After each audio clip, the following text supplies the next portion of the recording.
माय माऊली नमस्कार. विविध महान संत, महिमा ग्रंथ, महिमाश्री संत एकनाथ महाराज, भाग 8, कथासार अभिवाचन करत आहे. ऐकूया माझे कीर्तन माणसांसाठी. इकडे स्वामींनी प्रवासात असलेल्या नाथांना दूताकडून निरोप पाठवला. पैठणमध्ये राहून जगाचा उद्धार करा.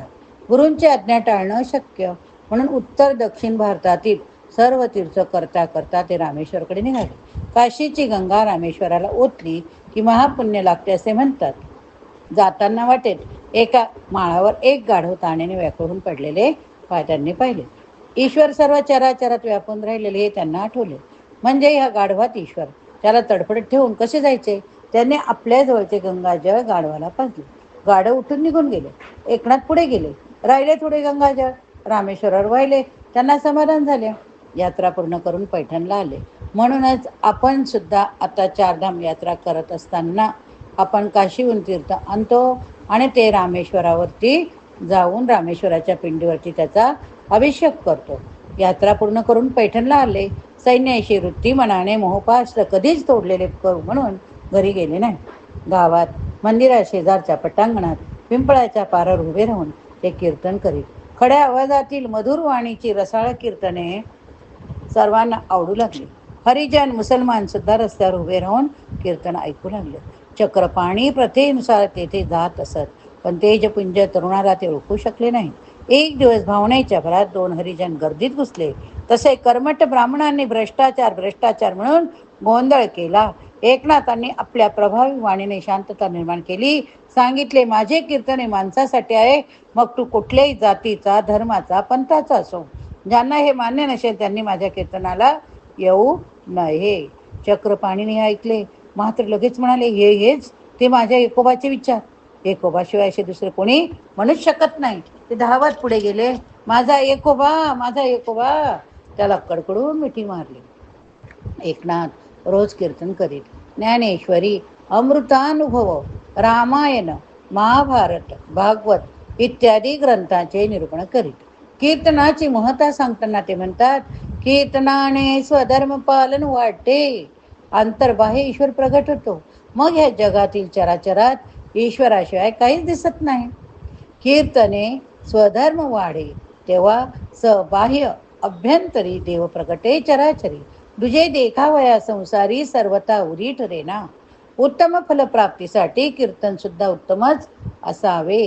यानंतर एकनाथाच्या तोंडून पद्याचा स्रोतच सुरू झाला. त्यांनी अनेक अभंग, विरान्या, गवळणी, भारुडे, जोगवे लिहिली. त्यांनी हिंदीमध्ये पद्यरचना केल्या. एकनाथ महाराज मराठीतून ग्रंथरचना करायचे. हरिजन दीन दुबळे पतितात मिसळायचे. कर्मकांडावर फटकारे उडायचे. अनेक भट, ब्राह्मण, शास्त्री, पंडित त्यांच्यावर जळफळत असत. त्यांच्या विरोधात काही वेळ बोलत चर्चा करीत असत. मग परधर्मीय, विशेषतः मुसलमान, त्यांची हेटाळणी करायला टपले तर विशेष काय. असेच एकदा एका यवनाने त्यांना त्रास द्यायचे ठरवले. गंगेवर आंघोळीला जाण्याच्या रस्त्यावर राहत होता. एकनाथ आंघोळ करून येत होते. तो यवन घराच्या चौतऱ्यावर उभा राहून पान खाऊन त्यांच्या अंगावर थुंकला. एकनाथ शांतपणे नदीवर गेले, आंघोळ केली. ते येत असताना तो यवन परत अंगावर थुंकला. हे न रागवता परत नदीवर गेले, परत आंघोळ केली. असं किती वेळा झालं हो? तुम्हाला आम्हाला माहीतच आहे. 108 वेळा. किती? 108 वेळा. शेवटी एकनाथ रागवेनाथ, चिडेनाथ हे पाहून त्याला स्वतःची लाज वाटली. रस्त्यावर येऊन एकनाथाचे पाय धरले. माझे चुकले, क्षमा कर असे म्हणाला. त्याला उठवीन एकनाथ म्हणाले, अरे वेड्या, क्षमा काय मागतो? किती चांगले काम केले तू. अरे मी या गंगेच्या काठी राहून कधी तरी दिवसात 108 वेळा स्नान केलं असतं का? नाही ना. तुझ्यामुळे 108 वेळेच्या गंगास्नानाचं पुण्य मला मिळालं. अशी एकनाथाची शांत सहनशील वृत्ती. त्यांची शत्रूही यामुळेच त्यांना शरण जात होते. यातून आपण हाच बोध घ्यायचा. जर यदा कदाचित आपल्याला कोणी रागवले, चिडले, कधी नकारात्मक आपल्याविषयी बोलले, तर आपण मन शांत ठेवायचं, शांत ठेवायचा. आपल्या अंगी सकारात्मकता हवी. अंगी सकारात्मक असले तर आपण आनंद घेतो, आनंद देतो. हेच तर वाक्य त्रिवेणीचे. एक दिवस असेच एकनाथ महाराज आंघोळ करून येत होते. वेळ दुपारची ऊन मी म्हणत होते. वाळू तापल्याने पायाला चटके बसले. इतक्यात वाळूतून एक मूल मोठ्याने रडत आलेले दिसले. त्याच्या पायात काही नाही. त्याच्या आई किंवा नातला कोणी जवळपास दिसेना. नाताने त्याला उचलून कडेवर घेतले. इकडे तिकडे चौकशी केली. ते मुलं हरिजन वाड्यातले. मुलाला घेऊन ते हरिजन वाड्यात गेले. नाथाने मुलाला घेतले पाहून हरिजन मंडळी अचंब वाटला. नाथाने मुलाचे घर सोडून त्याच्या आईकडे त्याला दिले. नाथांचे पाय घराला लागले म्हणून अंगण पावन झाले. असे म्हणून मुलांचे वडील म्हणाले, अशी साधू माणसं आमच्या घरी अन्नाचे दोन घास खातील, घर आणि आम्ही पावन होऊन गोकुळ होईल. नाथ महाराज, आपण याल जेवायला? हो, अगदी आनंदाने, नाथ म्हणाले. दुसऱ्या दिवशी येण्याचे ठरले. त्याप्रमाणे त्या हरिजनाने घर स्वच्छ केले, मन लखलखीत केले, रांगोळ्या सजवल्या. नाथ आले, आनंदाने जेवले, म्हणाले, अशी स्वच्छता रोजच ठेवा. रात्री वाड्यावर येत जा, कीर्तनाला काही पडलं तरी तो विचारत जा. पण महाराज, मी हरिजन चाचरला. मी हरिजन आहे असंच ना? अरे देवाने फक्त माणूस निर्माण केला, हे बेद माणसाने बांधलेत, ते देवाला मान्य नाही. हे फरक मी स्वतःही मानत नाही. आता तू स्वतः हे पाहिलंच ना. काम कुठलंही करा, फक्त आपला भाव शुद्ध असायला. कोणत्याही माणसाने शुद्ध मनाने, सात्विक भावनेने देवाचे नामस्मरण केले, संकीर्तन केले, त्याची भक्ती केली, उपासना केली की देव प्रसन्न होतो. त्यासाठी कर्मकांड करण्याची गरज नसते. देव फक्त भावाचा केला. त्या हरिजन पती पत्नीने नाथांच्या चरणी मस्तक ठेवून वंदन केले, स्वतःला धन्य धन्य मानले. स्वतःचा उपदेश स्वतःच प्रथम आचरणात आणणारे असे एकनाथ महाराज होते. काही जण खूप खूप संदेश देतात, खूप खूप चांगलं चांगलं सांगतात, असं करा तसं करा, खूप काय काय करा. पण स्वतः जर आचरणात आणलं असेल आधी, तरच ते संदेश दुसऱ्यापर्यंत पोहोचवू शकता, दुसरे ते आचरणात आणू शकता. नाही तर स्वतः फक्त भरपूर ज्ञान द्यायचं, स्वतः मात्र काही करायचं नाही हो. असं नका करू. नाथ तसे नव्हते, नाथांनी आचरणात आणले होते. आता बघूया जलसमाधी. नाथांनी लेखणी आता कायमची खाली ठेवली. लोकात ते वावरत, हसत, खेळत, कीर्तन प्रवचन करत, मनानं त्या तशा फार अंतर्मुख झाले. रामकथा त्यांनी अर्धवट सोडली, पुन्हा लिहायला घेतली नाही. त्यांना रामकथेचा शेवट सतत आठवत होता.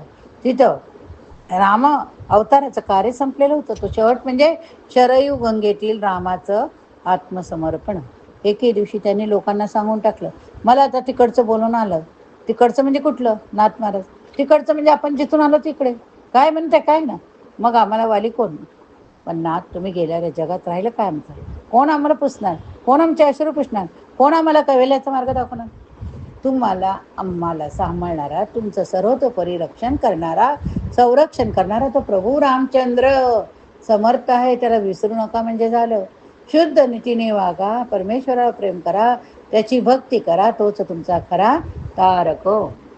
आता माझ्यावर प्रेम वाढवू नका, मला आणखी अडकवू नका तुमच्या प्रेमपाशात. त्या सहाऱ्या प्रेमपाशातून मला आता मुक्त झालं पाहिजे. जसा निर्विकार आलो तसा निर्विकार गेलं पाहिजे. देवाच्या लाडक्या भक्तांना, पाण्याचा थेंब सागरातून आला, तो आता सागराकडे जात आहे. आपलं अस्तित्व मिटवून सागराशी मिळवून जात आहे. सागर रूप होत आहे. त्याच्या ह्या भाग्याच्या आड आता तुमचं प्रेम येऊ देऊ नका. खूप प्रेम केलं माझ्यावर, जन्मजन्मी फिटणार नाही ते तुमचाच देव मला दिसला, म्हणून रमलो इतकं इतकं. आता मला गेलंच पाहिजे. तिकडून रागावणं होतं ना, ती पहात मला ऐकू येत आहे. मला ओ दिलीच पाहिजे. नाथ, आपण लवकरच जाणार असं म्हणत असल्याची वार्ता चौकडे वाऱ्यासारखी पसरली. सर्वांना धक्का बसला, धक्का. नाथांकडचे लोकांची वर्दळ वाढू लागली. वाडा महार, मांग, चांभार, ब्राह्मण, फकीर, वडारी, अनेक नाना थरातील लोकांनी नुसता गजबजून गेला. नाथांनी साऱ्या लोकांच्या हळव्या भावना जाणल्या. त्यांना आपल्या वियोगाच्या कल्पनेचं दुःख होऊ नये म्हणून त्यांनी कीर्तनात प्रवचनात गुंतवून ठेवली. कधी गारुड्यांचं सोंग घेऊन, कधी वासुदेवाचं सोंग घेऊन, तर कधी महाराजचं सोंग घेऊन त्यांनी त्यांना हसत खेळवत ठेवलं. पण लोकांच्या साऱ्या आनंदाला लागणारे नाथ लवकरच जाणार या जाणीवेची काळजी पुसली गेली नाही.